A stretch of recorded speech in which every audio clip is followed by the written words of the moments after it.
Hi everyone, I would like to welcome you to week 14, which means if you're looking at the Canvas layout, and I know you are, that means a couple of things, and I'm going to talk about this more later, but what it means is for this week, I want you to view this lecture, which is kind of a wrap up of some of the things I gave you to read this week, but you should also notice that there is no discussion this week except for an optional non-graded discussion in which I asked for suggestions for course improvement. I'm going to talk about that at the last slide. And then what you'll also notice is that for week 15, the one thing you have due, which is an important thing, is your journal. But in addition to that, there are no other readings. So for week 15, I'd like you to concentrate on your journal and using that time to work on your scholarly book review project.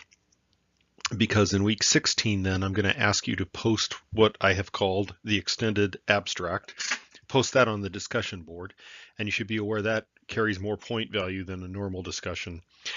And then in week 17, which is finals week, that's when you'll be responsible for turning in the final scholarly book review to me. So let me move into this lecture and talk about where we're going for this week.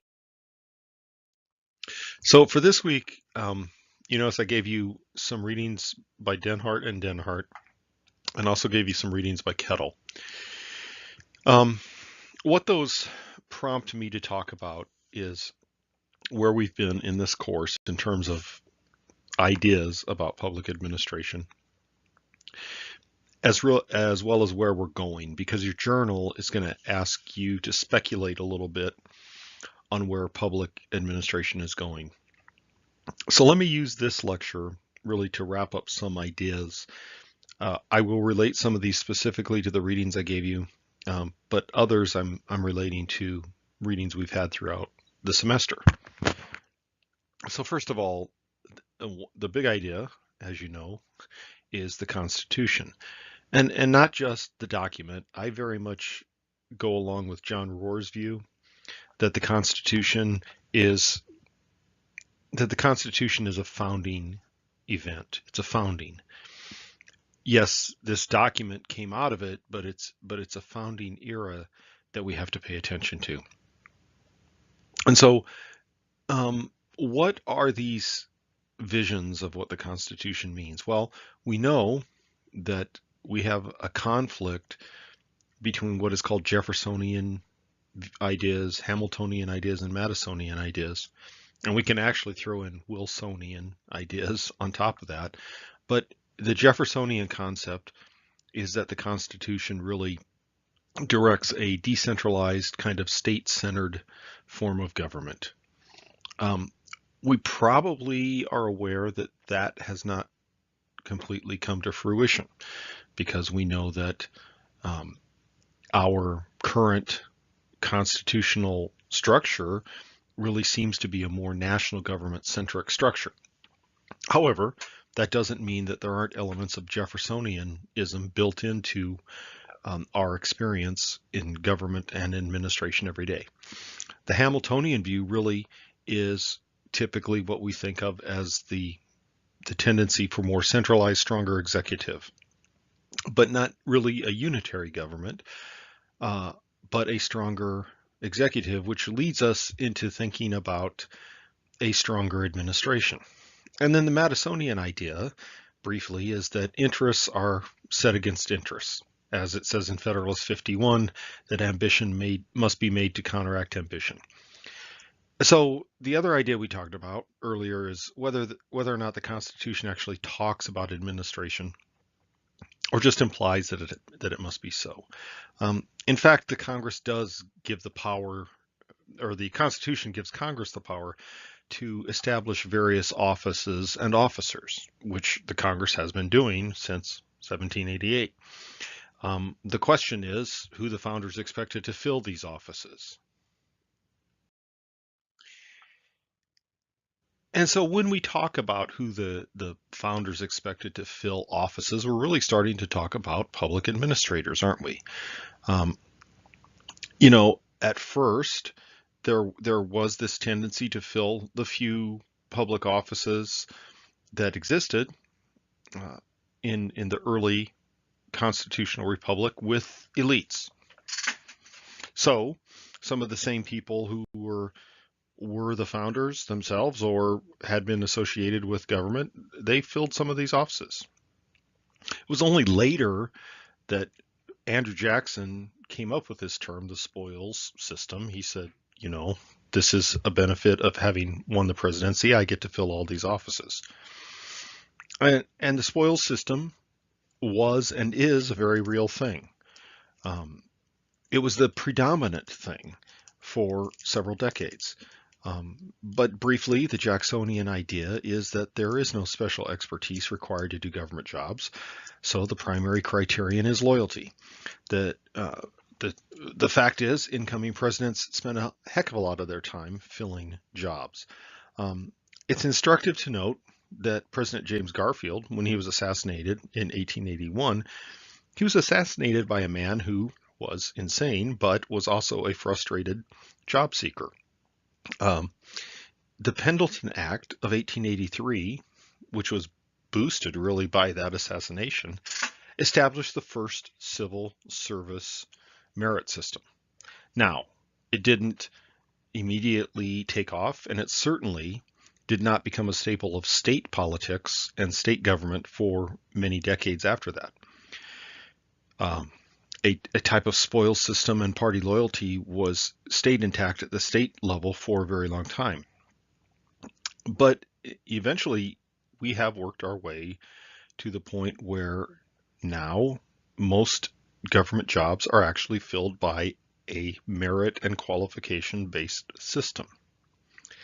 Some of you actually in discussions have talked about, the president filling cabinet posts, and you could actually translate this to the governor filling different positions at the state level, and discussed whether or not certain cabinet officers or agency heads are qualified. Well, I would assert we have this idea in our minds about job qualification because we have been taught and we have accepted that a qualification-based civil service is the way we run administration in government. But in fact, right now we have a bit of a hybrid, don't we? We do have positions that are filled by the president and by governors and by mayors, and we have other positions that are qualification-based. So we have a mix of public administrators in that sense. But tagging off of the Pendleton Act, Wilson wrote this essay that we read, The Science of Administration. And his idea, what he was really talking about, was building a civil service. The acceptance that there should be a professional cadre of public administrators who were separated from politics. That is, that politics and administration, there was a dichotomy between them. So why is that important? It's important because what it acknowledges really, the Wilson writing acknowledges that not all government jobs should be given to loyalists every single time a new administration is elected. And again, I would assert we sort of, without thinking about it, believe that, right? And I think a lot of the citizenry believes that because we have evolved in our public administration thinking to the point of believing that. And so, moving on, what we talked about is if the implementation of government policy was to be done by professionals, as Wilson and Goodnow said, who were these people and how were they going to do it? Well, this is when we talk about Max Weber and his ideas that a hierarchical bureaucracy is really the most effective way of implementing the work of government. And again, as a reminder, Weber wasn't just talking about government. He was talking about business concerns or industrial concerns when he said that a bureaucracy with top-down direction and clear rules were the best way to run these concerns. And when he said that leadership in a bureaucracy is not some part-time job of some aristocrat. So think of that in his Prussian-German context. That is analogous to the idea that spoilsmen the term that was used in the spoils system for job fillers, they weren't qualified either, just like part-time nobles aren't really qualified to run government offices. And so we add Taylor's ideas of scientific management to that, and you can see how we evolve into this idea of a vertical top-down bureaucracy featuring rules, featuring a chain of command, featuring division of labor, and featuring the one best way to do a task. And so, if we accept bureaucracy as the preferred organizational method, then we must strive to create the most effective kinds of bureaucracies. And so this is where, in the era of the New Deal, Gulick comes along with his pos de corps thinking. When he said that in the bureaucracy, every director of a vertically integrated bureau does these things with the pos de corps mentality. And Gulick, who was part of the Brownlow Committee, that led to reorganization of the White House, which greatly strengthened the executive branch of government. Really probably strengthened it more than Hamilton could have imagined. So here's the thing to remember. We tend to denigrate bureaucracy, but Wilson and Goodnow and Weber and Taylor and Gulick and Brownlow, all these people, they were reformers. They weren't setting up systems that they thought were inefficient. They were setting up systems that they thought were efficient. They were reforming what had come before. And so we moved on in our discussions in this class about the progressive era and the reforms that occurred then. And what I wanted to stress to you then is that the reforms really came in a couple of different varieties for our purposes as public administrators, but there are actually more. For our purposes as public administrators, this is when we saw the first reforms really of city government structures. We moved from really machine type politics and what was called the long ballot, where people in a city would literally vote for dog catcher. As the joke goes, this person couldn't get elected dog catcher. That's because people were actually voting for dog catchers. We moved to kind of a business-oriented city charter reform, and this is where we got the idea of city managers during the progressive era. And city managers are still a feature of a lot of cities in the United States, particularly smaller cities. The other thread, and you know this from reading some of the work by Cam Stivers, is that we started to reform our views on the causes of poverty and how social workers should situate themselves to meet the needs of the impoverished. This was the settlement house movement, right?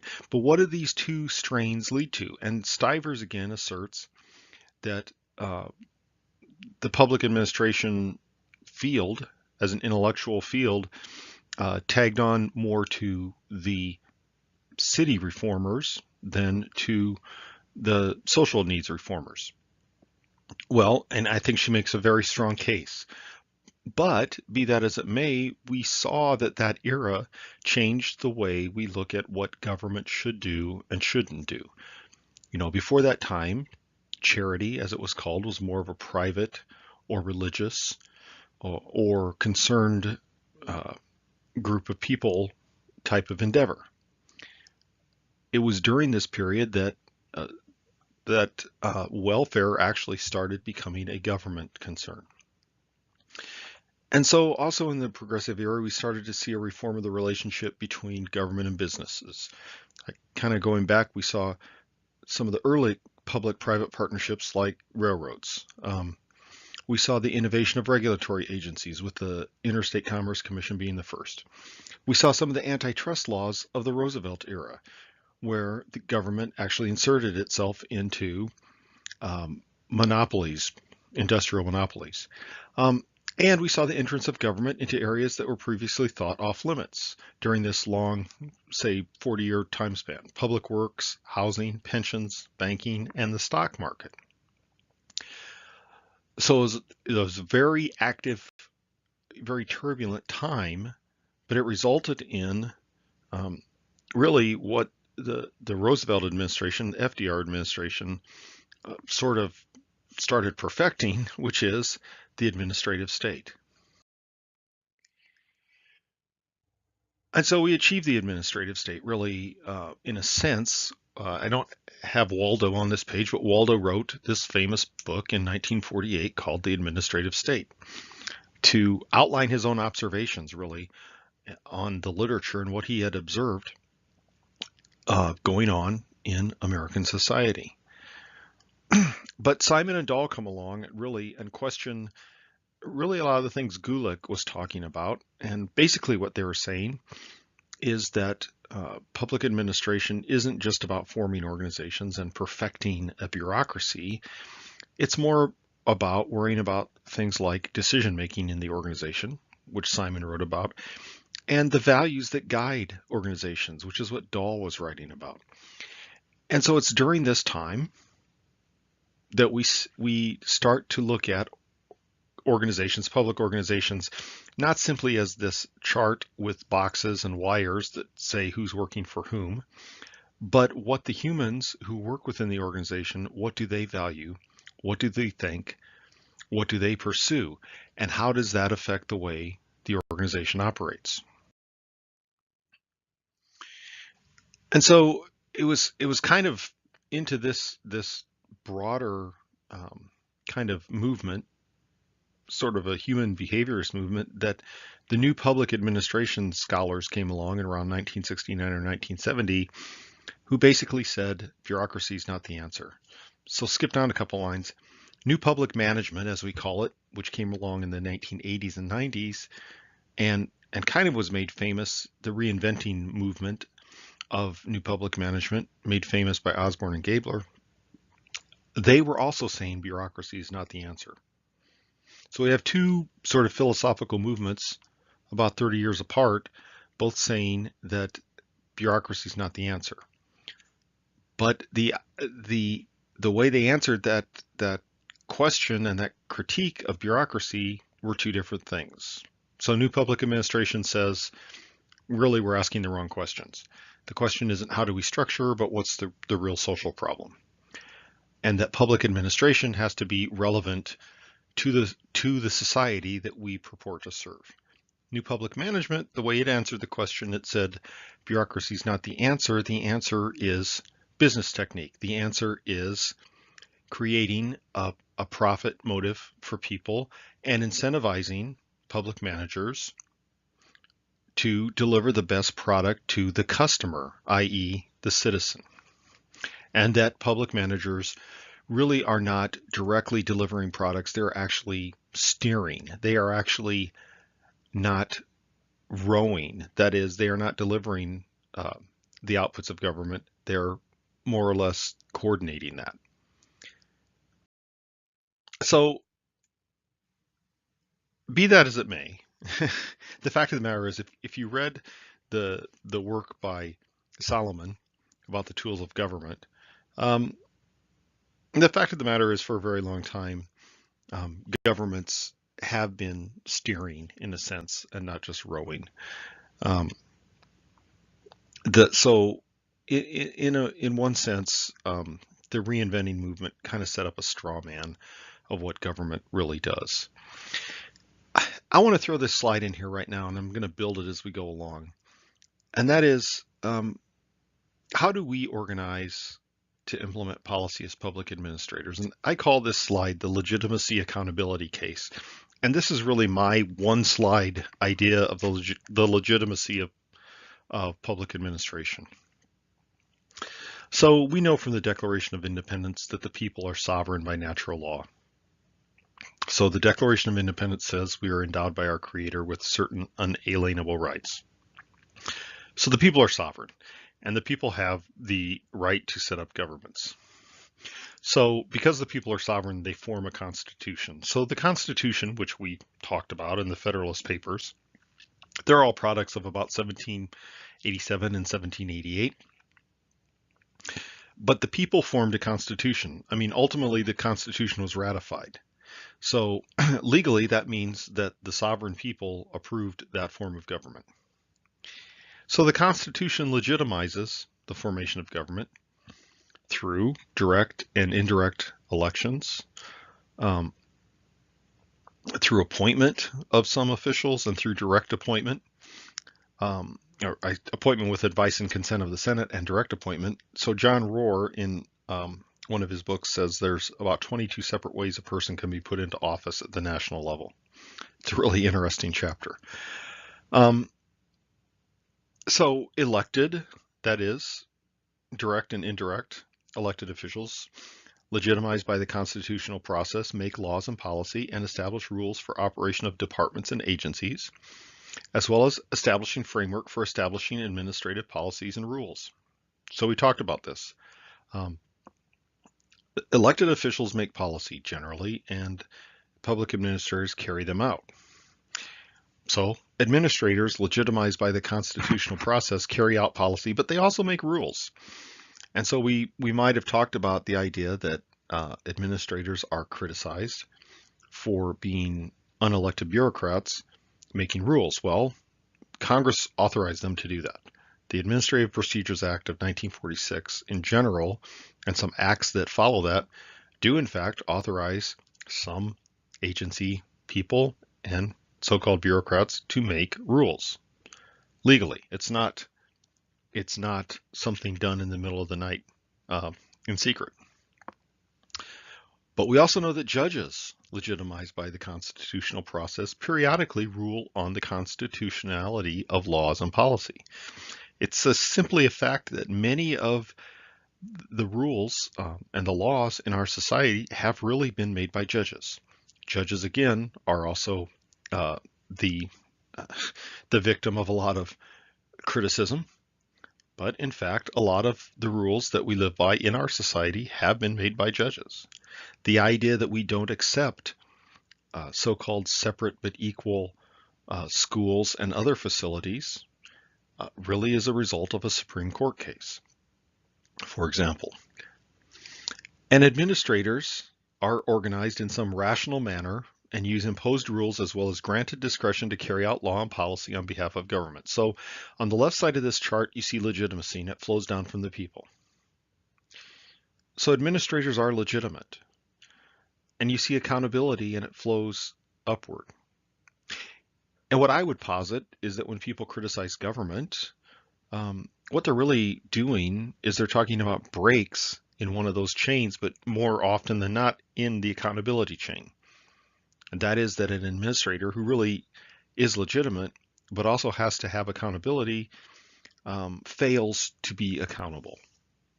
And this happens a lot. But it's not the legitimacy that is the problem. The problem is the lack of accountability. So I said that to kind of lead into this Kettle article about public administration at the Millennium. This article I assigned you, it's kind of encyclopedic. It's a useful one to keep around. Just copy it, keep it on your computer or something as you continue in your MPA coursework, because a lot of these ideas that Kettle's talking about come up again in some other courses. But he's really trying to answer some big theoretical questions. So he's trying to summarize a lot of the ground that we already covered, but there's a lot of other territory that we haven't covered and probably won't cover in this course. So it's a good article to keep around, but I'm only going to talk about a couple of the ideas that he discusses. Before I get to that, though, I kind of want to talk about these ideas about the normative models of government. This comes from an article by Stillman, where he talks about Hamiltonianism, Jeffersonianism, Madisonianism, and Wilsonianism.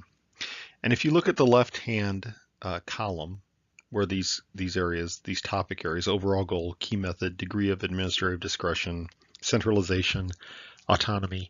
I'm not going to talk about all these things, but I want to talk about a couple of these things, because here's the point. When we talk about models of government, there is a Hamiltonian idea, a Jeffersonian idea, a Madisonian idea, and a Wilsonian idea. But in fact, we have not completely adopted any of them. We have not completely dismissed any of them. They are all present in our thinking, and they, from time to time, one of them becomes more dominant. But even within government as it exists today, and within bureaucracy as it exists today, you will find people who cling to one or more of these views depending on the subject matter. And so it's important to kind of understand this. Let me talk about the degree of administrative discretion. In a Hamiltonian model, administrative discretion is broad because the Hamiltonian model is in touch with a strong executive. In the Jeffersonian model, which is kind of its polar opposite, the degree of administrative discretion is narrow because the Jeffersonian model says that power flows from bottom to top, not top to bottom. In the Madisonian model, we see kind of a mixed degree of administrative discretion because the Madisonian thought is that there is a competition for power, just like Federalist 51 predicted. And in the Wilsonian model, it's narrow and it's limited to implementation because Wilson said that there should be a professional core of administrators separated from politics. And so you can look at all these cells in this chart, and I would ask you to do that because they really are meaningful when we think about how the bureaucracy operates and what people say about the bureaucracy. Let me take one more example from this chart, and that's the ideal public official. And this gets, actually, the reason I want to talk about this one is because this gets to how people view government and view people like us who are public administrators. So in the Hamiltonian way of thinking, a ideal public official is a professional. So remember, talking about Weber and the bureaucracy, it's a professional careerist. However, again, the polar opposite of the Hamiltonian view is the Jeffersonian view.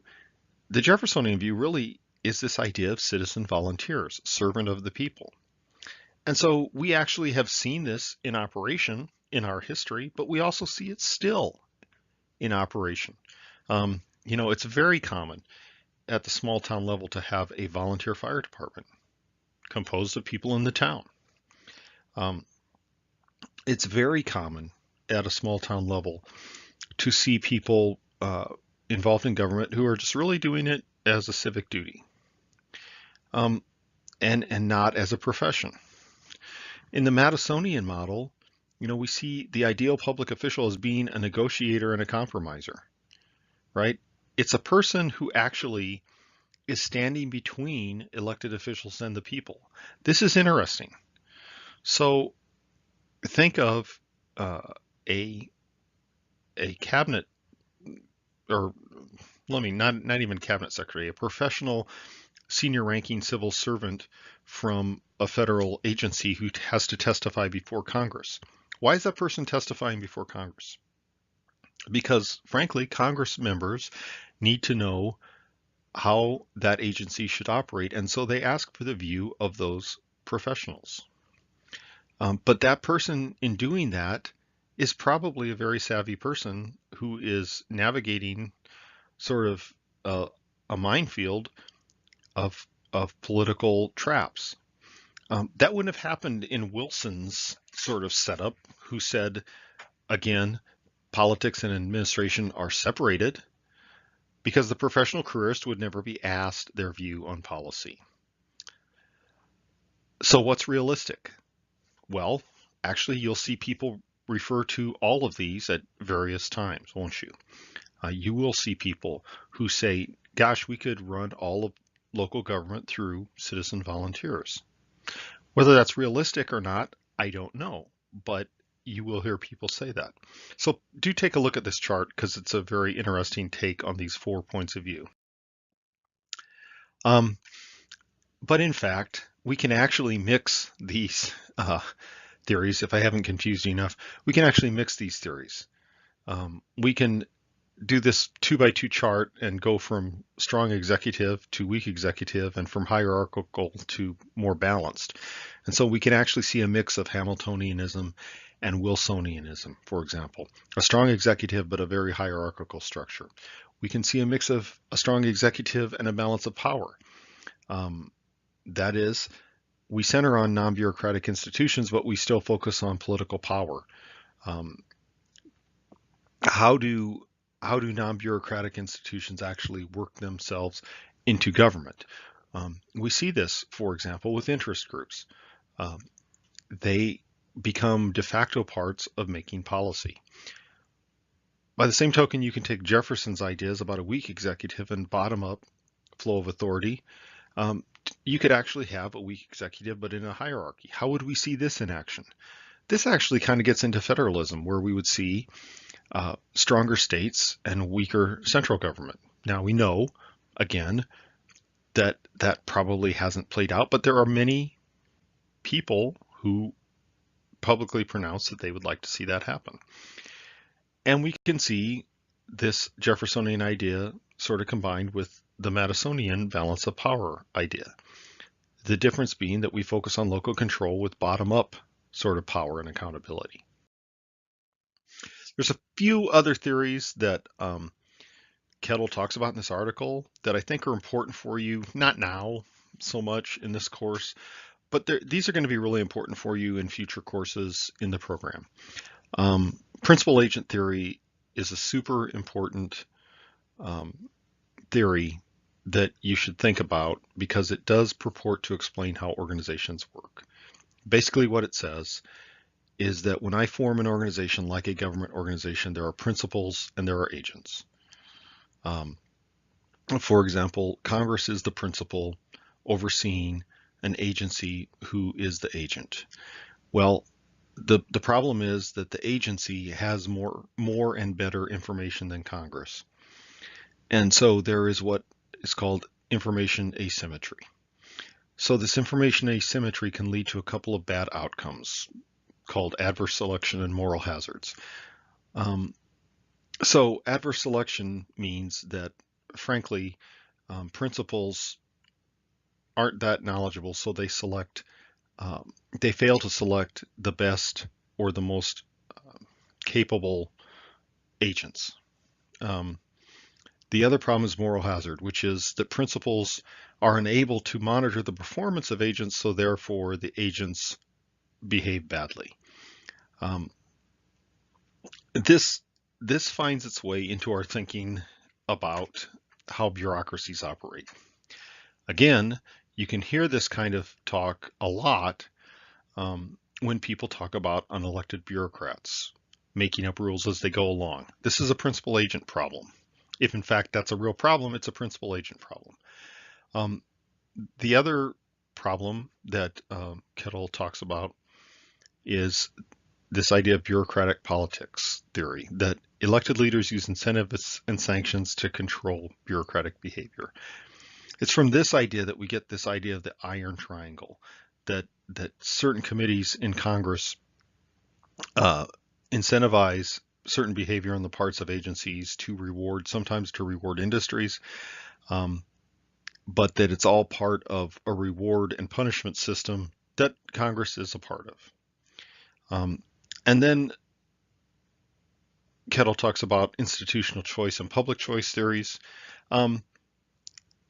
In terms of a bureaucracy, what he means by that is that participants, that is bureaucrats, are utility-seeking players, and they are seeking to not just make money.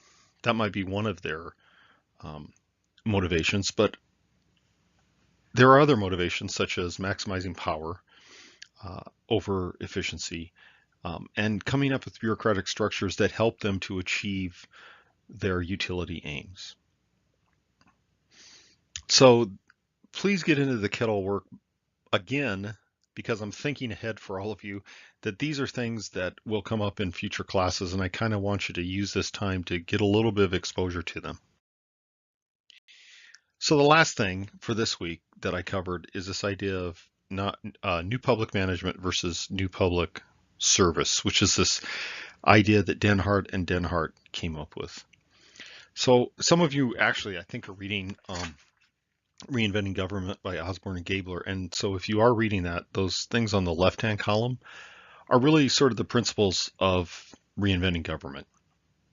Well, Denhart and Denhart are critical of reinventing government.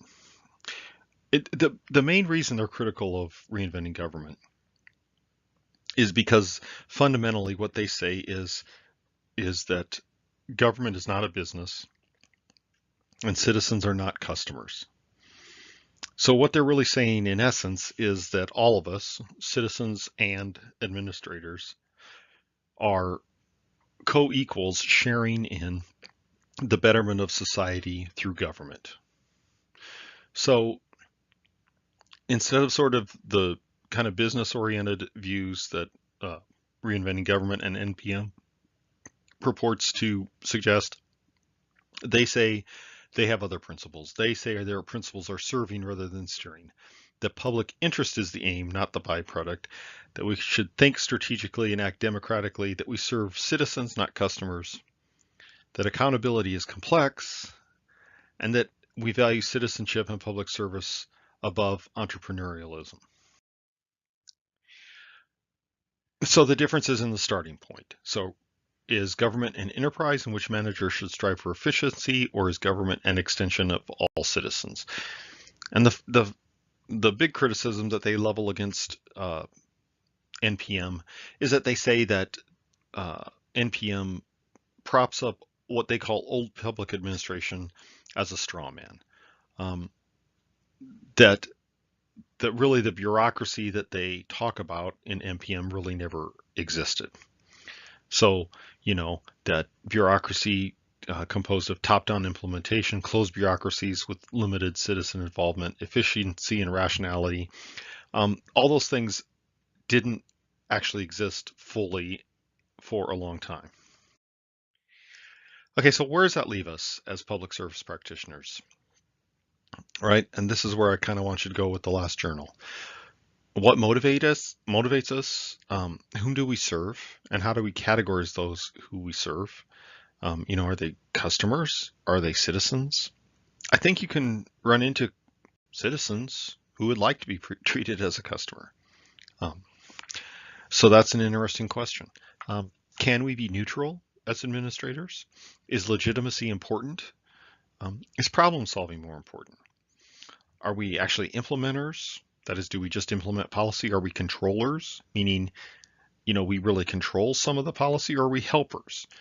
That is, just helping citizens to navigate the confusing regulations and policies that are out there.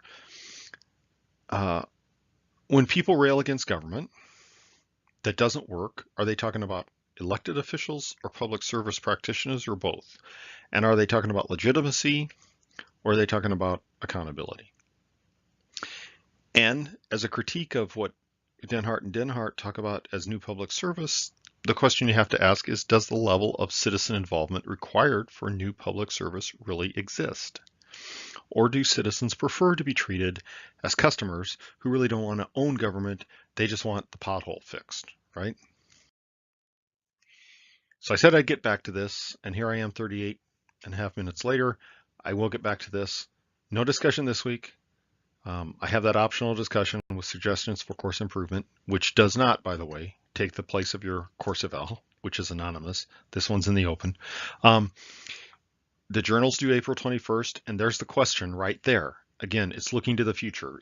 This is on Canvas, so you can see it there as well. But I'm asking you to look to the future of about 2030 and think about where public administration might be by then. The extended abstract is due of your scholarly book review on April 25th, which you will post on the discussion board. And then the report itself is due May 3rd. Hey, so thanks for listening to my final lecture. You guys have been a great class and discussion. I really appreciate your efforts. Looking forward to the last few things that you'll turn in. Thanks.